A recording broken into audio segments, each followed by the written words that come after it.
Assalamualaikum warahmatullahi wabarakatuh. Baiklah, saya perkenalkan saya sendiri sebagai moderator yaitu Nabila dan anggota saya ada Amelina, Lira Novela SKH dan Elda Nur Mufliha. Baiklah, di sini saya akan mempresentasikan hasil makalah kami dengan judul kasus manajemen laba di Indonesia. Yang pertama, kasus manajemen laba pada PT Jasa Marga Tbk. Praktik manajemen laba yang terjadi di PT Jasa Marga menggunakan sebuah kasus korupsi yang kompleks dan sistematis dalam proses audit internal perusahaan.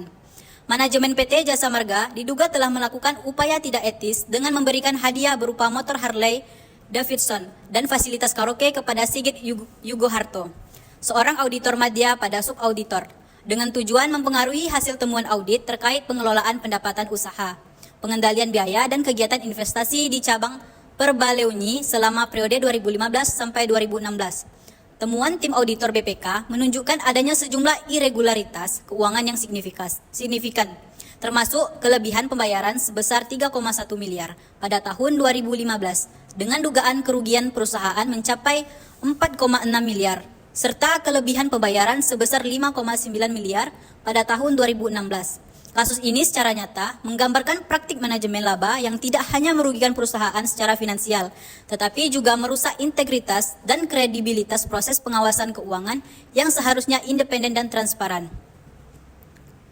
Praktik manajemen laba pada PT Jasa Marga Tbk teridentifikasi melalui beberapa indikasi kritis, terutama pada tahun 2018, di mana terjadi pengakuan pendapatan konstruksi yang tidak sesuai dengan realitas proyek.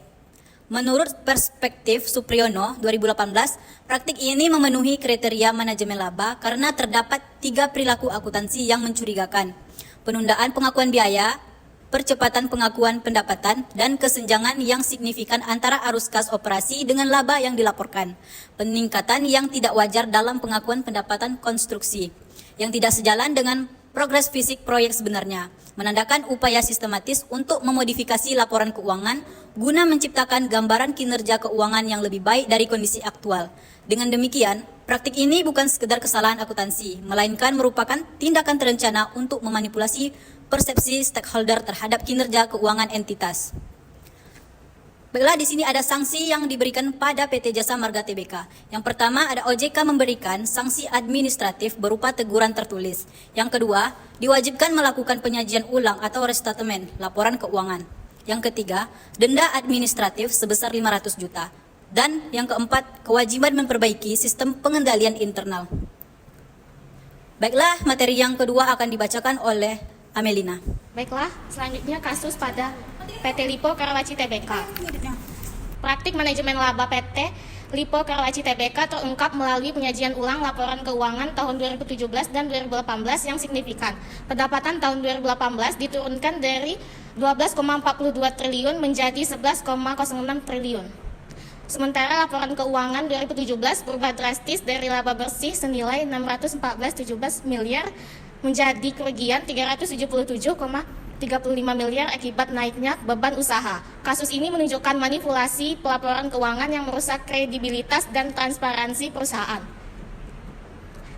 Kasus ini dapat diidentifikasikan manajemen laba karena yang pertama, pada tahun 2018 ditemukan indikasi manipulasi laporan keuangan terkait proyek Meikarta. Yang kedua, praktik yang teridentifikasi menurut Kusuma dan Sari tahun 2019. Yang pertama ada penggelembungan pendapatan dari pre-selling unit.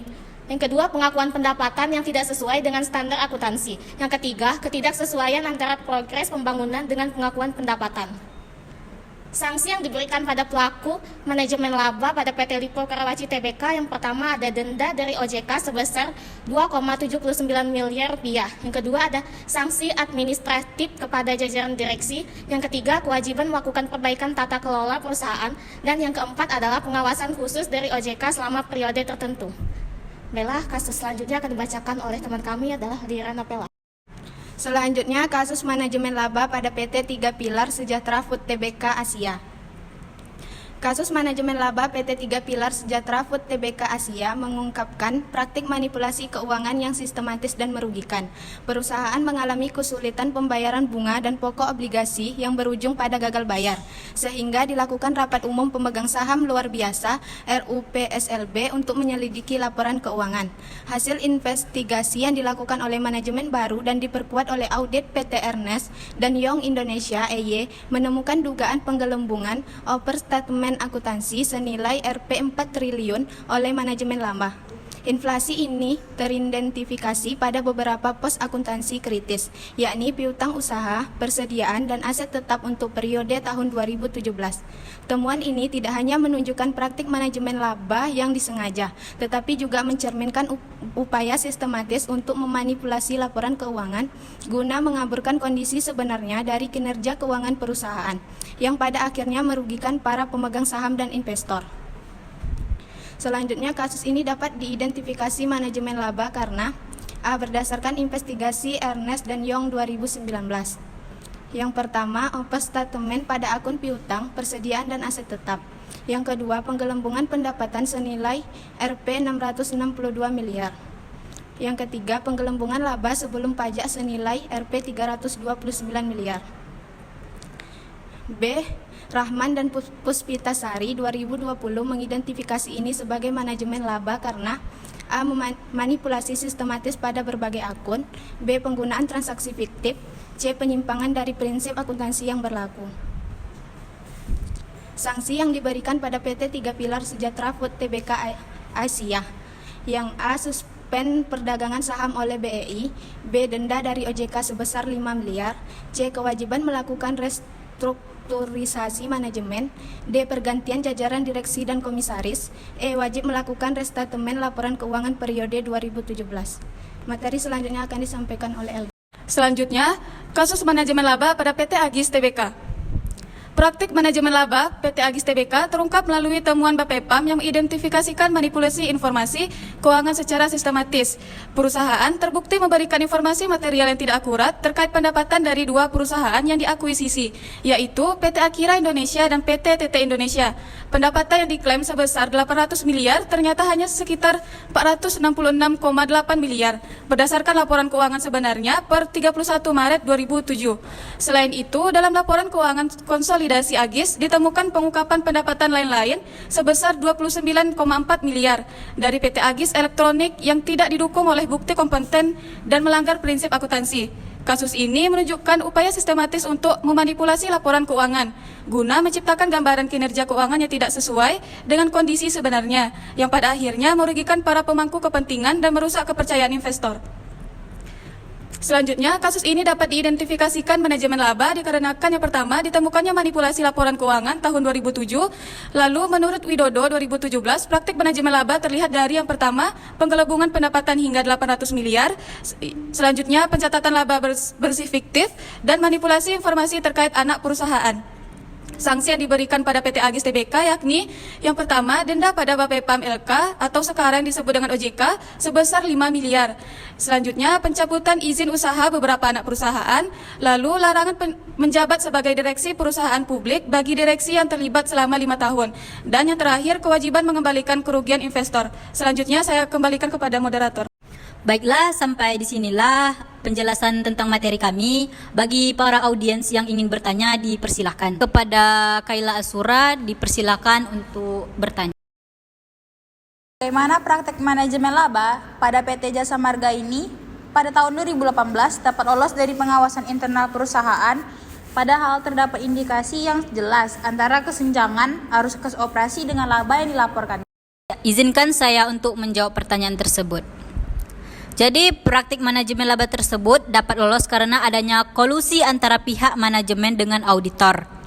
Jadi, hal ini dibuktikan dengan pemberian suap berupa motor Harley Davidson dengan fasilitas karaoke kepada auditor BPK, yaitu Sigit Yugoharto. Nah, selain itu, sistem pengendalian internal perusahaan ini memiliki kelemahan dalam monitoring pengakuan pendapatan konstruksi yang tidak sesuai dengan progres fisik proyek. Kepada audiens lain, apakah sudah puas dengan jawabannya atau ada yang ingin ditambahkan? Saya ingin menyanggah, saya tidak setuju dengan jawaban tersebut. Meskipun ada kasus suap kepada auditor BPK, hal tersebut terjadi pada periode 2015-2016. Sedangkan kasus pengakuan pendapatan konstruksi yang tidak sesuai terjadi pada tahun 2018. Keduanya adalah kasus yang berbeda dan tidak bisa dikaitkan secara langsung. Jadi saya ingin memperjelas. Sanggahan Anda memang benar bahwa kedua kasus tersebut terjadi pada periode yang berbeda. Namun, kedua kasus ini menunjukkan pola sistematis dalam praktik manajemen laba di PT Jasa Marga Tbk. Nah, kasus suap di tahun 2015-2016 menciptakan preseden yang melemahkan sistem pengawasan. Sehingga pada tahun 2018, praktik manipulasi pengakuan pendapatan konstruksi lebih mudah dilakukan. Hal ini didukung oleh temuan Supriyono yang mengidentifikasi 3 perilaku akuntansi mencurigakan. Nah, penundaan pengakuan biaya, percepatan pengakuan pendapatan, dan kesenjangan signifikan antara arus kas operasi dengan laba yang dilaporkan. Lemahnya pengawasan internal yang berkelanjutan ini akhirnya mengakibatkan OJK memberikan sanksi dan mewajibkan perusahaan untuk memperbaiki sistem pengendalian internalnya. Baik, kepada Halimah, apakah ada yang ingin pertanyakan lagi? Baik, terima kasih. Baiklah, di sini kepada Mutiara dipersilakan untuk bertanya. Saya ingin bertanya, pada kasus PT Lipo Karawaci Tbk disebutkan bahwa perusahaan melakukan penyajian ulang pelaporan keuangan tahun 2017 dan 2018. Mengapa perusahaan bisa mengubah pendapatan dari 12,42 triliun menjadi 11,06 triliun? Bukankah hal ini menunjukkan lemahnya sistem audit? Baiklah, terima kasih kepada Mutiara telah memberikan pertanyaan.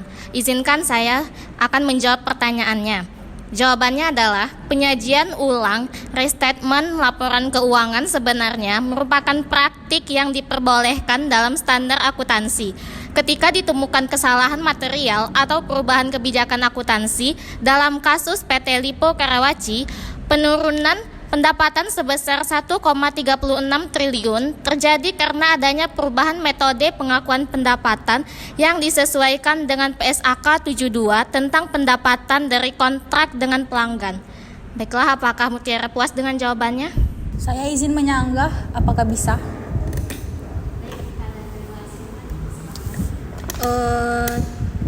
Dari penjelasan Anda, tapi bukankah perubahan yang sangat signifikan ini justru menunjukkan adanya upaya manajemen laba di periode sebelumnya? Terlebih lagi, perubahan dari laba 614 miliar ini menjadi rugi menjadi 377 miliar pada tahun 2017, yang dimana itu perubahannya sangat drastis. Saya akan menambahkan jawabannya. Jawabannya adalah perubahan signifikan tersebut memang dapat mengindikasikan adanya praktik manajemen laba sebelumnya. Namun, perlu diperhatikan beberapa hal. Yang pertama ada penyajian ulang ini dilakukan secara terbuka dan dilaporkan ke otoritas terkait, menunjukkan adanya upaya transparansi dari manajemen baru. Yang kedua, perubahan terjadi karena penyesuaian dengan standar akuntansi baru, PSAK 72, yang memang mengubah cara pengakuan pendapatan pada sektor properti. Yang ketiga, kenaikan beban usaha yang menyebabkan perubahan laba menjadi rugi merupakan hasil dari pengakuan beban yang lebih konservatif dan sesuai dengan prinsip matching konsep. Lalu yang terakhir ada manajemen baru justru berusaha memberikan gambaran yang lebih akurat tentang kondisi keuangan perusahaan, meskipun harus menunjukkan kinerja yang lebih buruk. Bagaimana Kela, apakah puas dengan jawabannya? Kepada Halimah dipersilakan untuk bertanya. Di mana pertanyaannya, pada kasus PT Asia disebutkan adanya overstatement senilai 4 triliun. Namun, di sisi lain disebutkan penggelembungan pendapatan hanya 662 miliar dan laba sebelum pajak 329 miliar. Mengapa terjadi perbedaan nilai yang sangat signifikan ini? Baiklah, izinkan saya untuk menjawab pertanyaan dari Nur Halimah. Perbedaan nilai tersebut disebabkan karena angka 4 triliun merupakan total potensi overstatement pada beberapa pos akuntansi secara keseluruhan, termasuk piutang usaha, persediaan, dan aset tetap. Sedangkan 662 miliar spesifik pada penggelembungan pendapatan dan 329 miliar khusus pada penggelembungan laba sebelum pajak. Baiklah, kepada Nur Halimah, apakah puas dengan jawabannya? Terima kasih atas jawabannya. Izin menyanggah. Tapi bukankah seharusnya ada keterkaitan langsung antara penggelembungan pendapatan dengan laba? Jika pendapatan digelembungkan menjadi 662 miliar, seharusnya dampak pada laba juga sekitar nilai tersebut, bukan hanya 329 miliar. Baiklah, izinkan saya untuk menjawab sanggahan dari Mutiara. Perbedaan nilai tersebut dapat dijelaskan karena penggelembungan pendapatan sebesar 662 miliar juga diikuti dengan penggelembungan beban operasional dan biaya-biaya terkait. Dalam praktik akuntansi, pendapatan yang dicatat harus dikurangi dengan beban-beban yang terkait untuk menghasilkan laba. Sehingga, meskipun pendapatan digelembungkan sebesar 662 miliar, dampaknya terhadap laba sebelum pajak menjadi 329 miliar setelah memperhitungkan beban-beban operasional yang juga mengalami penyesuaian. Hal ini menunjukkan bahwa manajemen Asia melakukan rekayasa tidak hanya pada sisi pendapatan, tetapi juga pada pos-pos beban untuk membuat laporan keuangan terlihat lebih masuk akal. Saya Inaya ingin bertanya, apa yang menjadi indikasi utama praktik manajemen laba pada PT Agis Tbk dan bagaimana perusahaan melakukan manipulasi laporan keuangannya? Baik, saya akan menjawab pertanyaan dari Inaya. Indikasi utama praktik manajemen laba pada PT Agis Tbk terlihat dari penggelembungan pendapatan yang dilaporkan dari dua perusahaan yang diakuisisi, yaitu PT Akira Indonesia dan PT TT Indonesia. Perusahaan menyatakan bahwa total pendapatan kedua perusahaan tersebut sebesar 800 miliar. Padahal berdasarkan laporan keuangannya sebenarnya, pendapatan hanya sekitar 466,8 miliar. Selain itu, terdapat laporan laba rugi konsolidasi yang tidak didukung bukti yang kompeten, serta pengakuan pendapatan lain-lain bersumber dari anak perusahaan, yaitu Agis Elektronik, yang tidak sesuai dengan prinsip akuntansi yang berlaku. Bisakah saya izin menyanggah? Namun, apakah tidak mungkin bahwa angka-angka yang dilaporkan PT Agis Tbk itu merupakan hasil dari kesalahan akuntansi yang tidak disengaja, bukan manipulasi? Baik, saya akan menjawab pertanyaan dari Kaila.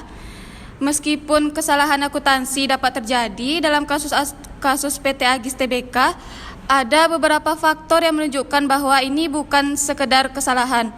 Pertama, penggelembungan pendapatan yang signifikan dan tidak didukung bukti yang jelas menunjukkan adanya upaya sistematis untuk memanipulasi laporan keuangan.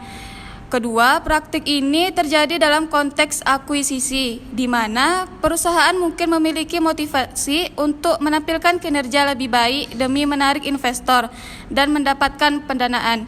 Lalu yang ketiga, laporan dari Bapepam atau Badan Pengawas Pasar Modal yang menyatakan bahwa informasi yang diberikan tidak material dan manipulatif, semakin memperkuat dugaan bahwa ini adalah praktik manajemen laba, bukan sekedar kesalahan. Baiklah, sampai di sinilah presentasi kami hari ini. Lebih dan kurangnya kami mohon maaf dan saya akhiri wabillahi taufiq wal hidayah. Wassalamualaikum warahmatullahi wabarakatuh.